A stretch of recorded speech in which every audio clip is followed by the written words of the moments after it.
ഇപ്പോൾ റിക്രിയേഷൻ ഗ്രൗണ്ടിൽ നിന്ന് ഷാജഹാൻ ഞങ്ങളുടെ പ്രതിനിധി ചേരുന്നുണ്ട്. ഷാജഹാൻ, ആലപ്പുഴയുടെ മണ്ണിൽ VS ഷാജഹാന്റെ നാട്, അവിടേക്ക് VS ഒരിക്കൽ കൂടി എത്തിച്ചേരുകയാണ്.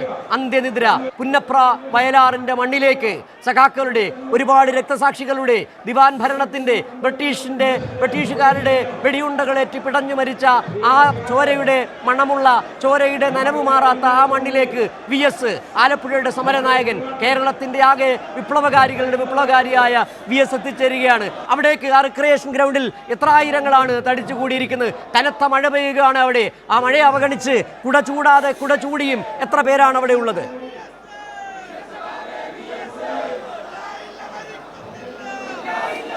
സിജു, ഞാനിപ്പോൾ നിൽക്കുന്നത് റിക്രിയേഷൻ ഗ്രൗണ്ടിലാണ്. VSന്റെ ഭൗതിക ശരീരം ഇപ്പോഴും CPM ജില്ലാ കമ്മിറ്റി ഓഫീസിലെ പൊതുദർശനമാണ്. അല്പസമയത്തിനകം അവിടെ നിന്നും ഇങ്ങോട്ടേക്ക് കൊണ്ടുവരും എന്നാണ് നമുക്ക് മനസ്സിലാക്കാൻ സാധിക്കുന്നത്. എൻ്റെ പുറകിൽ ഇപ്പോൾ കാണുന്ന ഈ ജനസാഗരം നമുക്ക് കാണാം. ഇവരൊക്കെ തന്നെ തിരുവനന്തപുരം തൊട്ട് ആലപ്പുഴ വരെ ഉള്ളവരല്ല, മറിച്ച് വടക്കൻ ജില്ലകളിൽ നിന്നുള്ളവരാണ്. കാര്യം പാലക്കാട്, അതോടൊപ്പം തന്നെ മലപ്പുറം, വയനാട്, കാസർഗോഡ്, ഇങ്ങനെ വടക്കൻ ജില്ലകളിൻ്റെ അങ്ങേ അറ്റത്ത്, കേരളത്തിൻ്റെ അങ്ങേ അറ്റത്ത് നിന്നുള്ള ജനങ്ങളാണ് ഇവിടെ എത്തിയിരിക്കുന്നത്. അവർ ഇന്ന് രാവിലെ ഇവിടെ എത്തിയവരല്ല. ഈ VS മരണപ്പെട്ടു, VSനെ തങ്ങൾക്ക് നഷ്ടമായി എന്നറിഞ്ഞിട്ട് കേരളത്തിൻ്റെ വടക്കേ അറ്റത്ത് നിന്നുള്ളവരാണ് ഇവിടെ എത്തിയിരിക്കുന്നത്. അവരൊക്കെ തന്നെ മുദ്രാവാക്യം വിളിച്ച് ഇവിടെ നിൽക്കുകയാണ്. ഇപ്പോൾ അല്പം മഴ ഒന്ന് തോർന്നിരിക്കുകയാണ്, പക്ഷേ ഇവിടെ ശക്തമായ മഴയായിരുന്നു. ഇപ്പോഴും മഴ ചാറുന്നുണ്ട്. ഈ മഴയൊക്കെ തന്നെ അവഗണിച്ച് ഇവരിവിടെ എത്തിയിരിക്കുന്നു. നിങ്ങൾ എവിടെ നിന്നുള്ളവരാണ്? കണ്ണൂരിൽ നിന്ന്. കരുവള്ളൂരിൽ നിന്ന് ഇന്ന് രാവിലെ എത്തി. VS ഒന്ന് കണ്ടിട്ട് പോകാൻ വേണ്ടി മഴയും വെയിലും കൊണ്ട് ഇങ്ങനെ നിൽക്കുകയായിരുന്നു. നല്ല മഴ നനഞ്ഞിട്ട് തന്നെ, കോടയൊന്നുമില്ല.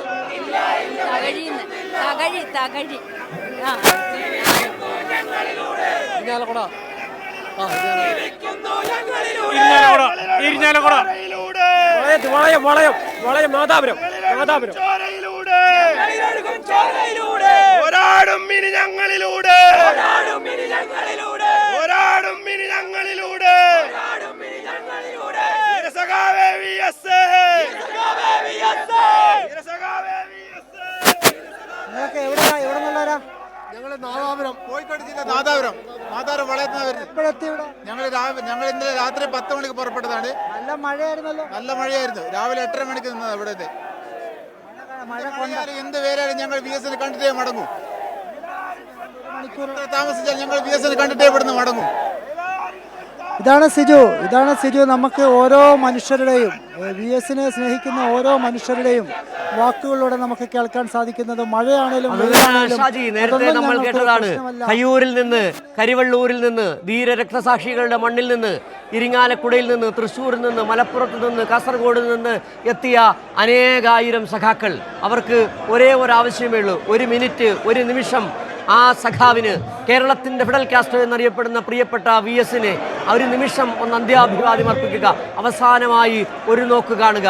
അതുതന്നെയാണ് അവരുടെ ആവശ്യവും. അങ്ങനെ തോരാമഴയിലും അവർ കാത്തു നിൽക്കുകയാണ് പ്രിയപ്പെട്ട നേതാവിനെ ഒരു നോക്ക് കാണുവാൻ വേണ്ടി. നേരത്തെ പറഞ്ഞതുപോലെ ഈ കേരളം എങ്ങനെയാണ് ചുവന്ന മണ്ണായി തീർന്നത്, ഈ കേരളം എങ്ങനെയാണ് പുരോഗമന കേരളമായി തീർന്നത്, ഈ കേരളം എങ്ങനെയാണ് നവോത്ഥാന കേരളമായി തീർന്നത്, ഈ കേരളം എങ്ങനെയാണ് ജാതിക്കോമരങ്ങളെ തച്ചുടച്ചതെന്ന്, ഈ കേരളം എങ്ങനെയാണ് അനാചാരങ്ങളെ തച്ചുടച്ചതെന്ന്, ഈ കേരളം എങ്ങനെയാണ് ജന്മിവ്യവസ്ഥ ഇല്ലാതാക്കിയതെന്ന്, എങ്ങനെയാണ് കർഷക തൊഴിലാളിയും കയർ തൊഴിലാളിയും അടക്കം നട്ടലുയർത്തി നിന്നതെന്ന്, ഒരു നേരം അരിയാഹാരം കഴിക്കാൻ പറ്റാതിരുന്ന വലിയൊരു ജനവിഭാഗത്തെ എങ്ങനെയാണ് 3 നേരം ആഹാരം കഴിക്കുന്നവരാക്കിയും നല്ല അക്ഷരാഭ്യാസമുള്ളവരാക്കിയും നല്ല വിദ്യാഭ്യാസമുള്ളവരാക്കിയും മാറ്റിയതെന്ന്, അതിന് VS എന്ത് പങ്കാണ് വഹിച്ചതെന്നും ഇന്ന് കേരളീയർ ഓർക്കുകയാണ്. നേരത്തെ പറഞ്ഞതുപോലെ തന്നെ കഴിഞ്ഞ 3 ദിവസങ്ങളിലും കേരളത്തിലെ സമൂഹം, കേരളത്തിലെ മാധ്യമങ്ങൾ, കേരളത്തിൽ പണ്ട് VSനെതിരെ നിരന്തരം തെറ്റായ വാർത്തകൾ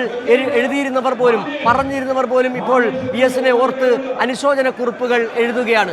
ഈ കേരളം ചുവന്നത് എങ്ങനെയെന്ന് മലയാളികൾ ഓർക്കുകയാണ്. പുന്നപ്രയിൽ ചോര പടർന്നത് എങ്ങനെയാണ്, പുന്നപ്രയിലെ തെങ്ങുകളിൽ പോലും വെടിയുണ്ട പതിച്ചത് എങ്ങനെയാണെന്ന് കേരളത്തിൻ്റെ ചരിത്രം കഴിഞ്ഞ ദിവസങ്ങളിൽ ഓർത്തെടുക്കുകയായിരുന്നു. പുതിയ തലമുറയ്ക്ക് കൂടി അത് പാഠം പകർന്നു നൽകുമ്പോൾ VS അവസാനമായി തന്നെ പോകുമ്പോഴും മരണത്തെപ്പോലും ഒരു രാഷ്ട്രീയ പ്രവർത്തനമാക്കി മാറ്റുകയാണ് VS. അതാണ് VS, കേരളത്തിൻ്റെ സ്വന്തം VS. ഓരോ മലയാളിയുടെയും ഇടനെഞ്ചിൽ ഒരു ചുമന്ന പനിനീർ പുഷ്പം പോലെ അങ്ങനെ വിടർന്നു നിൽക്കുന്ന VSന് അന്ത്യാഭിവാദ്യം അർപ്പിക്കുന്നതിനായിപ്പോൾ ആലപ്പുഴയിലെ റിക്രിയേഷൻ ഗ്രൗണ്ടിൽ തടിച്ചുകൂടിയിരിക്കുന്ന ആയിരങ്ങളെ, ഒപ്പം തന്നെ P. കൃഷ്ണപിള്ള സ്മാരകത്തിലെത്തിയ അനേകായിരങ്ങളെയാണ് കാണാൻ കഴിയുന്നത്. പാർട്ടിയുടെ സമുന്നതരായ നേതാക്കളും വിവിധ രാഷ്ട്രീയ പാർട്ടികളുടെ നേതാക്കളുമൊക്കെ VSന് അന്ത്യാഭിവാദ്യം അർപ്പിക്കാൻ അവിടെ എത്തിച്ചേർന്നിട്ടുണ്ട്. കഴിഞ്ഞ 2-3 ദിവസങ്ങളിലും കൊല്ലത്തെയും തിരുവനന്തപുരത്തെയും പാതയോരങ്ങളിൽ കാത്തുനിന്ന അനേകായിരങ്ങൾ ഉറക്കെ വിളിച്ച മുദ്രാവാക്യങ്ങൾ, VS ഉയർത്തിയ രക്തപതാക ചെങ്കടലായി മാറിയത്, VS ഉയർത്തിയ മുദ്രാവാക്യം കൊടുങ്കാറ്റായി മാറിയത്, VS നെഞ്ചോട് ചേർത്ത പ്രസ്ഥാനം കേരളത്തിലെ ആകെ ജനങ്ങൾക്ക് ആശ്വാസമായി മാറിയത് എല്ലാം കേരളം കണ്ടതാണ്. ഒരുപക്ഷെ VS നിങ്ങൾ മരിക്കുന്നില്ല എന്ന് വീണ്ടും വീണ്ടും ആവർത്തിച്ചു പറയേണ്ടി വരുമ്പോൾ അത് കേരളം ഒന്നാകെ പറയുകയാണ്, ലാൽ സലാം ലാൽ സലാം ലാൽ സലാം സഖാവേ എന്ന്. VS നിങ്ങൾ എത്ര മഹാനായിരുന്നുവെന്ന്, എത്ര മനോഹരമായ ജീവിതമായിരുന്നുവെന്ന്, മരിക്കുന്നെങ്കിൽ ഇങ്ങനെ മരിക്കണമെന്നും ജീവിക്കുന്നെങ്കിൽ ഇങ്ങനെ ജീവിക്കണമെന്നും പറഞ്ഞു പോകേണ്ടി വരുന്ന ഏതൊരു മനുഷ്യനും പറഞ്ഞു പോകുന്ന സന്ദർഭം. VS നിങ്ങൾ ഇത്ര മഹാനായിരുന്നു, എങ്ങനെയാണ് ഇത്ര കാലവും ഈ മലയാളികളുടെ മനസ്സിൽ നെഞ്ചകങ്ങളിൽ നിങ്ങൾ ഉണ്ടായിരുന്നുവെന്ന്. കഴിഞ്ഞ 5 വർഷക്കാലം നിങ്ങൾ ആരോഗ്യ പ്രശ്നങ്ങൾ മൂലം വീട്ടിനകത്തായിപ്പോയപ്പോൾ പോലും മറന്നു പോകാൻ കഴിയുന്നില്ല, മറക്കുവാൻ കഴിയുന്നതല്ല നിങ്ങൾ ഈ കേരളത്തിന് നൽകിയ സംഭാവനകൾ. അതുകൊണ്ട് തന്നെയാണ് ഒരു 5 വയസ്സുകാരൻ വരെ വന്നു നിന്ന് പറയുന്നത്, ആ VS അപ്പൂപ്പൻ ഞങ്ങൾക്ക് ഏറ്റവും പ്രിയപ്പെട്ടവനായിരുന്നു എന്ന് പറയുന്നത്. VS എന്ന ആ രണ്ടക്ഷരം കേരളത്തിനെ സംബന്ധിച്ച് 2 അക്ഷരമല്ല. ഇപ്പോൾ പാർട്ടി കേന്ദ്ര കമ്മിറ്റി അംഗം കൂടിയായിരുന്ന തോമസ് ഐസക്, അദ്ദേഹത്തിന് ആലപ്പുഴക്കാരൻ കൂടിയായ തോമസ് ഐസക് അദ്ദേഹത്തിന് അന്ത്യാഭിവാദ്യം അർപ്പിക്കുന്ന കാഴ്ചയാണ് നമുക്ക് കാണാൻ കഴിഞ്ഞത്. പാർട്ടിയുടെ സമുന്നതരായ മറ്റു നേതാക്കളൊക്കെ VSന് അന്ത്യാഭിവാദ്യം അർപ്പിക്കുകയാണ്. ഇനിയും നിരവധി നേതാക്കൾ തന്നെ എത്തിച്ചേരാനുണ്ട്. ചുവന്ന റോസാ പുഷ്പങ്ങൾ, ചെമ്പൂക്കൾ അവർ അർപ്പിക്കുകയാണ്. നിരവധി നേതാക്കളാണ് തമിഴ്നാട്ടിൽ നിന്നും തെലങ്കാനയിലും അടക്കമുള്ള കമ്മ്യൂണിസ്റ്റ് പാർട്ടിയുടെ സമുന്നതരായ നേതാക്കളാണ് ആലപ്പുഴയുടെ മണ്ണിലേക്ക് എത്തിച്ചേർന്നിരിക്കുന്നത്. ഇപ്പോഴും നിലയ്ക്കാത്ത പ്രവാഹം തന്നെയാണ്. VS നിദ്ര കൊള്ളുകയാണ്, VS ശാന്തമായി ഉറങ്ങുകയാണ്. പുറത്ത് അശാന്തരായ നിരവധി ജനങ്ങൾ. ഒരേ ഒരു ആവശ്യം മാത്രം, VS നിങ്ങളെ അവസാനമായി ഒരു നോക്ക് കാണണം. അതിനായി ഇങ്ങനെ ഒരു പെരുമഴയെ വകവയ്ക്കാതെ അവർ അവിടെ നിൽക്കുകയാണ്. അനേകായിരങ്ങൾ ഇപ്പോഴും അവിടേക്ക് ആലപ്പുഴയിലെ P. കൃഷ്ണപിള്ള സ്മാരകത്തിലേക്ക്, അതോടൊപ്പം തന്നെ റിക്രിയേഷൻ ഗ്രൗണ്ടിലേക്ക് എത്തിച്ചേർന്നുകൊണ്ടിരിക്കുകയാണ്.